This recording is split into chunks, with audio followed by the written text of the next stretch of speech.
geblek. Lah iya. Nggih kalih tempe bengok. Tempe bengok. Nggih. Napa? Enak.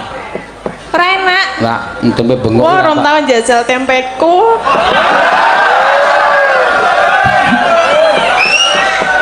Tempe bengok jenengan dereng tau napa? Ra, aku nek sing kula mrogo tak senengi geblek. Nek tempe aku ora patok. Lah niku gathuke geblek niku tempe. Ra iso kae kudu tempe. Lah napa? Kae jenenge besengek. Lah nggih niku digawe saka tempe bengok. Wow, kae ana putih-putihe kae.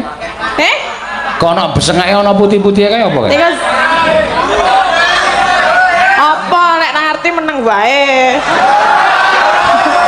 Jenenge kanil.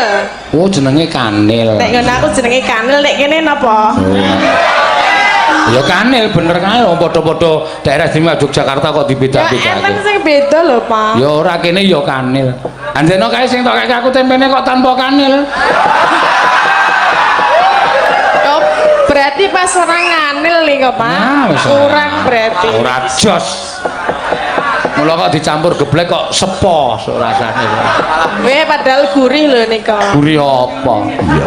Nanging kanil niku gurih. Mula aku gah mangan ning nggonamu ya.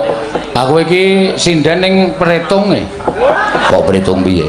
Lah nek aku ki dalange bendina ngejak dhek ngekeki dhuwit ya. Tak jak piye mesti mbayari ngono ya. Dolan dono ki ya geblek disuguh geblek ki ya diregani. Nggo Pak Dahar, Pak, niku sak plastik 7.000. Lah kok ngono ya kebangetan. Lah nggih masa ya dalang kondang mung jaluki 7.000 kok le omong-omong.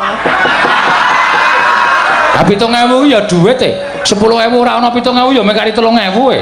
Lah saiki nek dalang payune mayu Toyota nek meng kelem 7.000 rak ya ora apa-apa ta?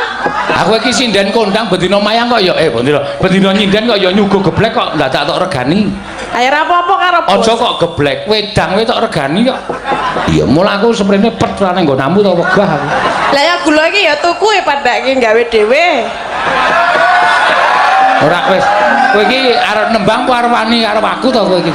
Anjenan duit 7.000 kok dikelirke. Ya wis ben kok ya. Ben kapok kowe iso nek aku dolan men ora mbayar. Iya. Dasar